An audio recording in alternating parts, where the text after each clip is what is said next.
Paldies tiem, kas mums ir pievienojušies gan sesijas, gan arī tiešraidē. Un jā, šodien sagatavot prezentāciju bija tas sarežģītākais darbs bija tieši tādēļ, ka mums ir tik ļoti, ļoti daudz interesantu materiālu, ko jums parādīt.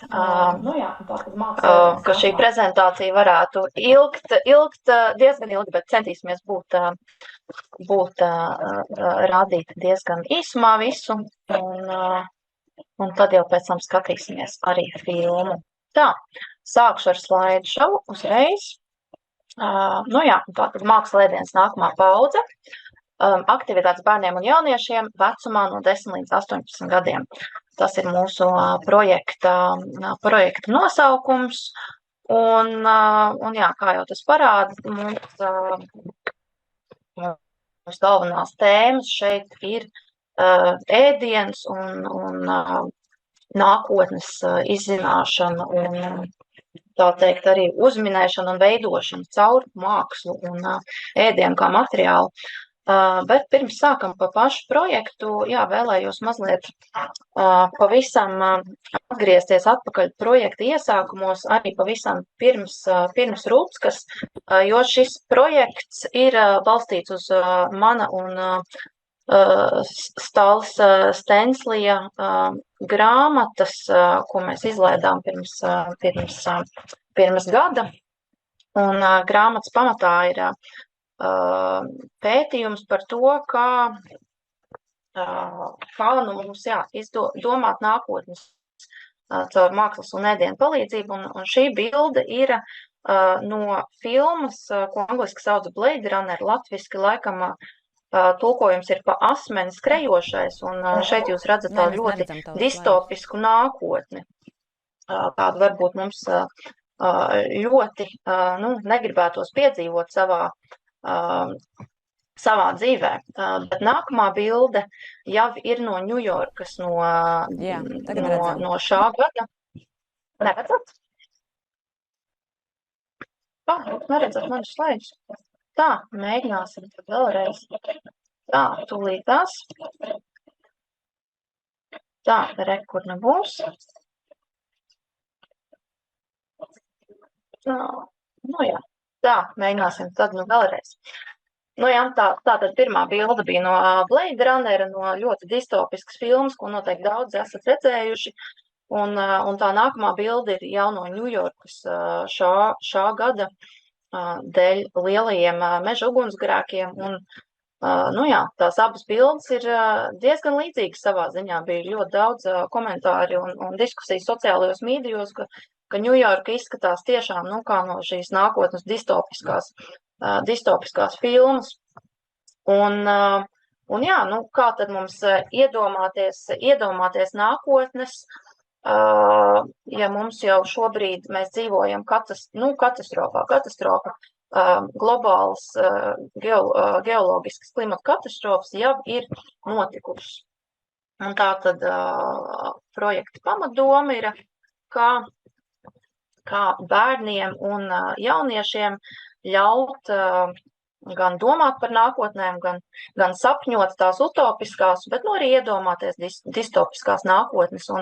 Un tas, ka varbūt nākotnē būs daudz klimata pārmaiņu un dažādu problēmu, tas arī nenozīmē, ka mēs neatradīsim ko garšīgu, ko ēst un visu, ko arī izdomāsim. Tātad, un projekts, kā jau Ieva minēja, ir sadarbības projekts starp Rucku un Norvēģijas partneri Viten Parken, kas tulkojās latviski zinātnes centrs Norvēģijā pilsētā Os. Un gada garumā esam tiešām sastrādājuši ļoti daudz dažādas projekta aktivitātes. Un mūsu projekta pamatkomanda bija mākslinieki gan no Latvijas, gan no Norvēģijas, lielākā daļa no Norvēģijas, un Annika Flo, Kirstija Krosa, Genomikas gastronomijas centrs, Antropocēnā virtuve, un arī no Latvijas Alise Ķīnasta. Bet mūsu projekta komanda bija daudz lielāka nekā tikai šie mākslinieki. Mums pievienojās arī dažādi eksperti no Latvijas, tā skaitā Māris Olte, Angelīna Bekasova, Jānis Ķīnasts, Rihards Grāvis un arī Ance Dalmane. Un nemazāk svarīgi bija projektā arī uzaicināt ekspertus, tieši pavārus, jo, kā jau projekta nosaukums norāda, mums ēdienas šeit ir veids, šeit ir materiāls, caur kuru mēs šīs nākotnes izzinājām. Un šodien prezentācija tik ļoti daudz nefokusēsies uz, tā teikt, cipariem un tāda veida atskaitu, jo tas nāks vēlāk, kad mēs ķersimies klāt apskatīt, tā teikt, sasniegto vairāk caur tādu pētniecisko projektu, bet kopumā esam ļoti apmierināti ar to, ka esam sasnieguši 340 dalībniekus no mērķa grupas. Tas ir bērns un jauniešu vecumā no 10 līdz 18 gadiem. Tas ir izdarīts caur visām mūsu aktivitātēm. Kā jūs redzat uz ekrāna, šie ir mūsu galvenie cipari visa gada garumā. Un jā, sākām mēs projektu ar tiešsaites darbnīcām, kuras norvēģu mākslinieki izveidoja priekš bērniem un jauniešiem Latvijā. Un tas tā, bija visa projekta aizsākums, jo šīs tēmas, kas tiešsaites darbnīcās tika apskatītas, vēlāk turpinājās gan klātienes darbnīcās, gan arī dari pats kastēs un visos pārējās projekta darbībās. Es gari par tiešsaites darbnīcām nestāstīšu, bet jūs varat arī mūsu mājaslapā atrast gan dokumentāciju, gan par katru darbnīcu atsevišķi. Tiešsaites darbnīca mums bija gan tādā veidā, ka varēja bērni slēgties klāt caur Zoomu šīm darbnīcu sesijām, bet mēs arī organizējām papildus darbnīcas klasēm un dažādām grupām, kas vēlējās piedalīties. Un šeit jūs redzat divas darbnīcas, kas tika arī radīts pie Rudskas, radīts Rudskā. Šī darbnīca ir aizsākums Kirstijas Krosas projektam par ciklinētiešiem. Un šeit jūs redzat, ka vidējā bildē, ka bērni Latvijas pusē runājās ar mākslinieci un rada kopīgi dažādus mākslas elementus. Bet es domāju, ķersimies uzreiz pie tās visatraktīvākās varbūt projekta daļas, kas ir festivāls, kas notika Cēsīs Rudskas muižā jūlijā, vesels nedēļas garumā, un tas sastāvēja no darbnīcām klātienē, kā arī atvērtajām stundām. Kopā bija mums piecas darbnīcas, katra fokusējoties uz savu tēmu. Šeit jūs redzat bildi no festivāla. Un pirmā darbnīca bija, ko vadīja Antropocēna virtuve, kas esmu es un Stola Stenslīds. Tas ir mūsu mākslas projekts. Un mūsu darbnīcas nosaukums bija Nākotnes pica. Un mēs šajā darbnīcā bērnus iepazīstinājām ar mākslīgo intelektu un programmām Midjourney un ChatGPT. Un caur šīm programmām bērni vizualizēja dažādas nākotnes, gan utopiskās, gan distopiskās maltītes. Tātad, kāda varētu būt nākotnes tālākās, gan tādās tuvākos laikos, un fokusējāmies tieši uz tēmu pica, jo tas ir tāds ēdiens, ko lielākā daļa bērniem ļoti garšo, bet varbūt mirklī, kad tajā tiek uzlikti kādi dažādāki sastāvdaļas, tad tad jā, ir interesanti skatīties arī, ko bērni paši vēlētos uz nākotnes picas redzēt. Un, jā, pirmajā bildē jūs redzat rezultātus no mākslīgā intelekta programmas, ko bērni vizualizēja. Dažādas picas, gan robota pica, gan drēbju pica, un otrajā bildē jau redzams ir, kā bērni ar pavāru mājas pavāru Ērika Dreibanta un Justīna Kalējas palīdzību arī mēģināja šīs picas izveidot. Tātad kļuva pica kā tāds mākslinieckais materiāls, un šeit jūs redzat, kā drēbju pica arī tika vizualizēta, un šeit ir arī pāris dažādi piemēri. Tā teikt, jā, māksla, kas arī tiek apēsta dienas beigās. Nākamā darbnīca bija Šķīvis 2173 ar Alisi Ķīnestu. Viņai piebiedrojās arī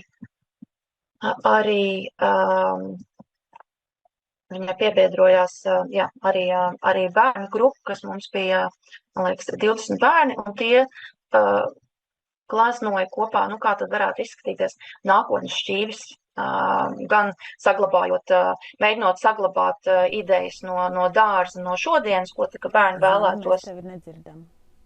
vēlētos varbūt.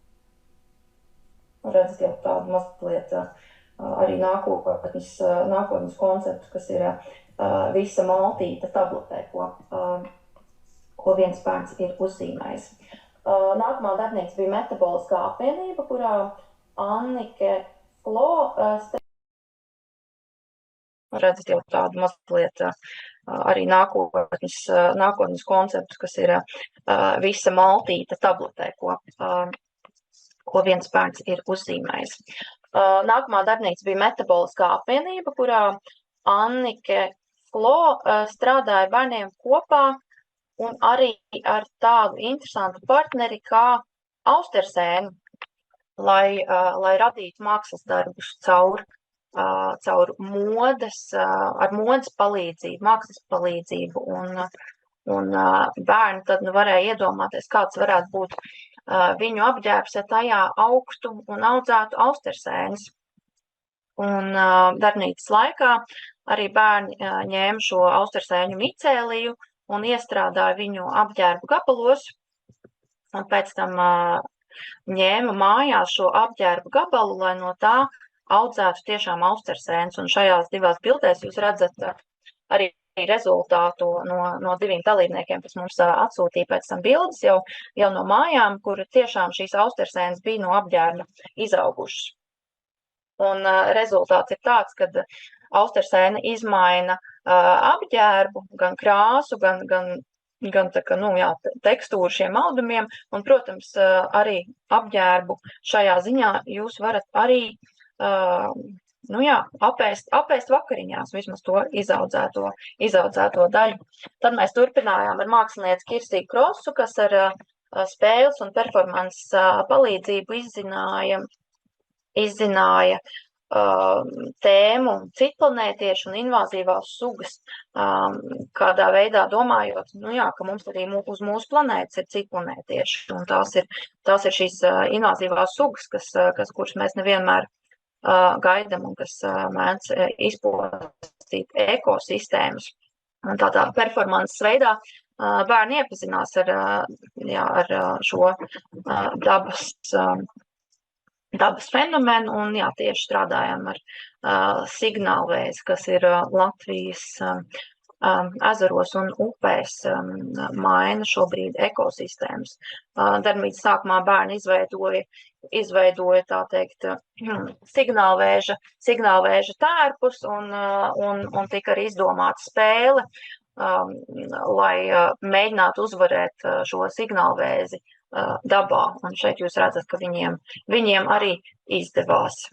Un ciemos mums bija arī eksperts Māris Olds, kas iepazīstināja tiešām ar pašiem signālvēžiem, un arī pavāri dienas beigās pagatavoja signālvēžus ar dažādiem interesantiem paņēmieniem. Šeit mums ir signālvēzis, šokolādes un čili mērcē, un šī ir ideja, ko mākslinieci vēlējās īstenot.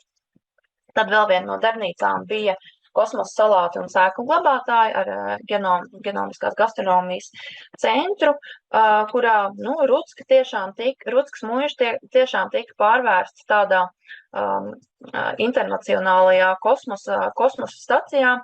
Bērniem bija pa priekšu jāizveido savi kosmosa tērpi un jānāk klajā arī jaunu astronautu vārdu priekš viņiem. Un dienas laikā bērnu uzdevums bija izdomāt jaunu recepti, ko varētu tiešām ēst kosmosā, bet balstoties uz ēdieniem, kas viņiem pašiem ļoti garšo, bez kā viņi nevarētu iztikt kosmosā, vismaz tā viņi domā. Un tad uzdevums bija pēc tam šos ēdienus pārvērst tādā formātā, ko tiešām varētu ņemt uz, piemēram, internacionālo kosmosa staciju. Un šeit ir viens piemērs, viens rezultāts, viena bērnu grupa vēlējās ļoti frī kartupeļus un kečupu ņemt līdzi, bet viņi saprata, ka to visvieglāk būtu tādā tūbiņas veidā konservēt, lai kečups nelido pa gaisu un lai frī kartupeļu drupačus arī nekrīt pa zemi. Un, bija ļoti dažādi interesanti ēdieni, pagatavot ļoti interesantos formātos, un šeit jūs redzat, mūsu 3 ekspertus, kur uzdevums bija novērtēt šos ēdienus no tāda mākslinieciskās perspektīvas, arī no pavāra perspektīvas, un tiešām no tās kosmosa perspektīvas, vai tas būtu kaut kas ēdams. Bet, sanāca arī tā, ka daži ēdieni bija ļoti, ļoti eksperimentāli, un bērni tiešām nedomāja, ka tas būs kaut kas ēdams. Šeit ir tāda rīsu šokolādes kūka, un mūsu slēgums bija, ka tā tiešām garšoja labāk varbūt nekā pati izskatījās. Arī nogaršojām kosmosa saldējumu, kas bija tiešām ļoti interesants eksperiments, ko veidojām kopā ar pavāru mājas pavāriem. Un tad nedēļas beigās atklājām projekta izstrādi, kuras ietvaros bija arī performatīvais šovs. Tad bija sanākuši visi dalībnieki un dažādi viesi apskatīties mūsu veikumu. Lielākā daļa izstādē bija fotoformātā apskatāms pa nedēļu sastrādātie mākslas un ēdiena eksperimenti. Bet bija arī dažādas interesantas nianses no visu projektu, ko izveidojām. Šeit ir, piemēram, interesants stāsts par nāriņu zupu, jo no vienā no tiešsaites darbnīcām pa fantastiskajiem ēdieniem bija mums viens dalībnieks bērns, kas vēlējās nogaršot nākotnē nāriņu zupu, un tad šeit ir kreisajā pusē, jūs redzat bildi, tā ir iztēlot ar mākslīgā intelekta palīdzību, un tad jau Cēsīs festivālā mēs ar pavāru mājas pavāru palīdzību izveidojām šo nāriņu zupu kā tiešām īstu ēdienu, un šeit jūs varat redzēt festivālā apmeklētāji nogaršo nāriņu zupu. Mums bija arī 3D printeri, ēdienu printeri pieejami visu nedēļu bērniem, ar ko iepazīties un mēģināt fantazēt, lai mēs nākotnē ēstu ēdienu, kas ir printēts varbūt katrs mājās. Un es teiktu, ka mūsu noslēgumā bija skaidrs, ka noteikti nākotnes ēdiens nebūs 3D printeru printēts, jo šeit, piemēram, labākais variants, kāds mums sanāca, mēģinot printējot kūku. Šeit mums palīdzēja eksperti no Mākslas akadēmijas Anese Dalmane, kas strādāja 3D printeriem visu nedēļu.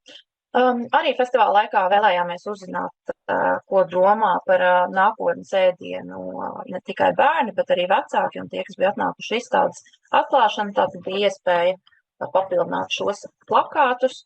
Un arī aprakām izstādes atklāšanā Ruckas Muižas parkā laika kapsulu, kur gan bērni, gan mākslinieki, gan arī tie, kas ciemojās izstādes atklāšanā, varēja ierakstīt savas domas par to, kāda tad varētu būt ēdienu nākotnes izskatīties. Jā, un šī laika kapsula aprakta Ruckas Muižas parkā. Un tad jau redzēsim, cik ilgi tā noturēsies zem zemes un kas to nākotnē atradīs. Projekta viens no pēdējiem posmiem bija Dari pats mākslas komplekta izstrādāšana. To visi projektā iesaistītie mākslinieki tie piedalījās un katrs turpināja izstrādāt, tā teikt, savu projektu, bet šajā reizē jau tādā formātā, lai nosūtītu bērniem visā Latvijā mājās Dari pats komplektu ar šiem eksperimentiem. Un jā, mūsu mērķis bija sākumā izstrādāt 100 šādas kastes ar 5 eksperimentiem, bet beigās izdevās izstrādāt 150 un varēja tam pieteikties bērni no visas Latvijas mūsu mājaslapā un pasūtīt uz mājām šo kasti. Un šeit jūs redzat jau atsūtīts, mums bija dažādas bildes no dalībniekiem, kā kasta tika atvērta, kas tajā iekšā, un arī dažādi rezultāti, kas iznāca. Mums tiešām ļoti pozitīvs atsauksmes ir par projektu. Šeit ir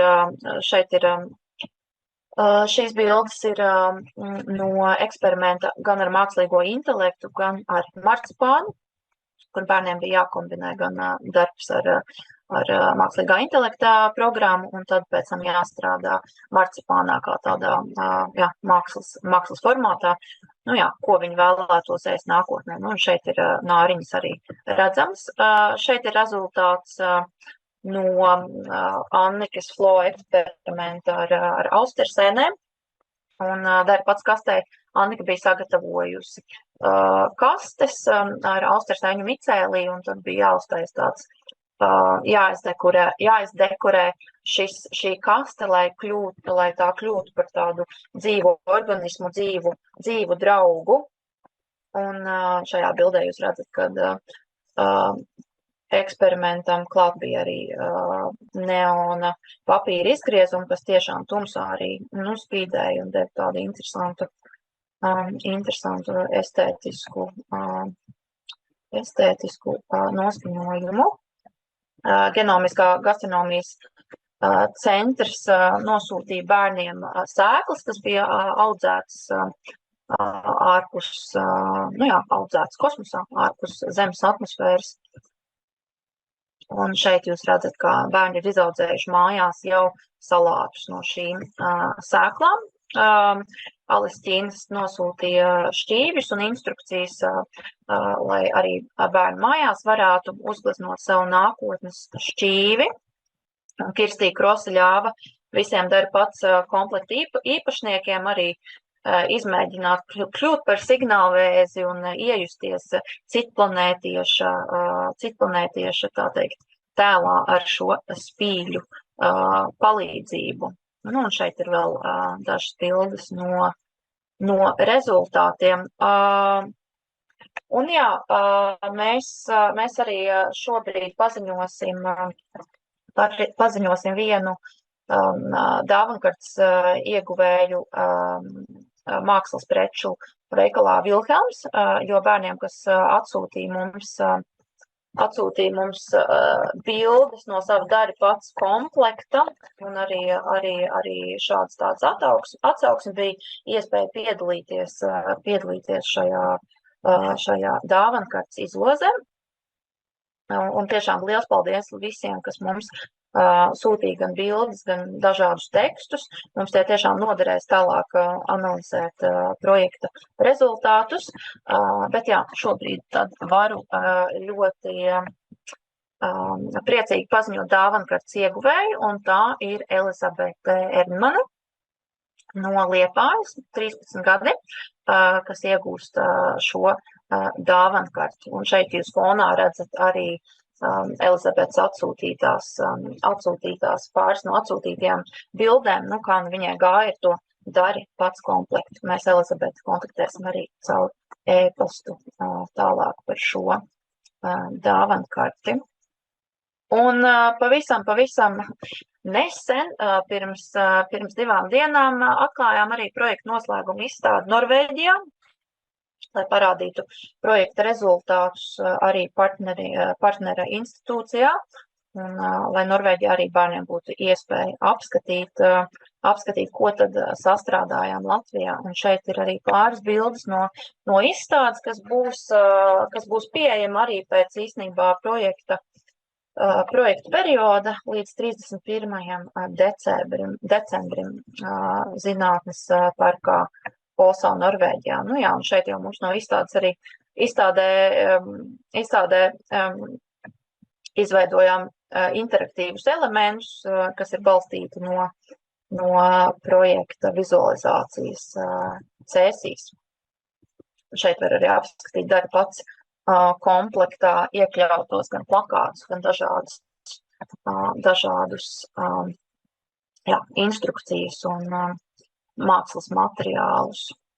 Un arī Norvēģijā novadījām nelielu darbnīcu, šeit jau fokusējoties uz mākslīgo intelektu un marcipānu, lai mazliet iepazīstinātu vairāk ar projekta domāšanu. Un šeit pāris bildes no tām.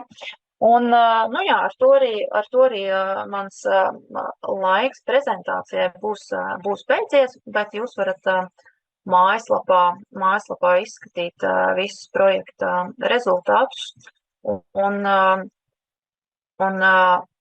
arī svarīga daļa no projekta bija tātad īsfilma Nākotnes kontūrus, ko jūs pēc manas prezentācijas varēsiet noskatīties gan cēsīs, gan arī caur mūsu mājaslapu tikt pie šīs īsfilmas.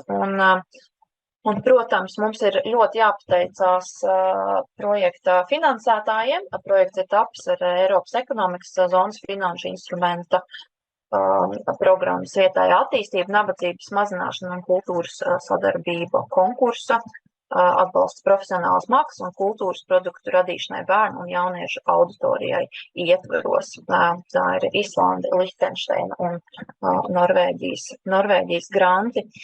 Un milzīgs paldies ir jāsaka mūsu projekta visai komandai, un tiešām tie ir ļoti, ļoti daudz cilvēku, kas iesaistījušies šajā projektā, ne tikai mākslinieki un pavāri un eksperti, ko minēju, bet, protams, arī filmas komanda un Rutskas komanda un jā, milzīgs paldies Ievai Ubelei par mūsu uzņemšanu Rutskā un arī projekta menedžerim Latvijā Oskaram Gobam, kas sniedz ļoti, ļoti lielu darbu šā projekta īstenošanā, un jā, arī visiem asistentiem un palīgiem, kas bijuši projekta sastāvdaļa. Šeit ir mūsu projekta mājaslapa, kurā jūs pēc tam varat arī ieiet un apskatīt rezultātus. Un, nu jā, un es kā pēdējo slaidu tad atstāšu linku, ko lai Facebookā mūsu skatītāji redz, kā tikt pie filmas, īsfilmas YouTube.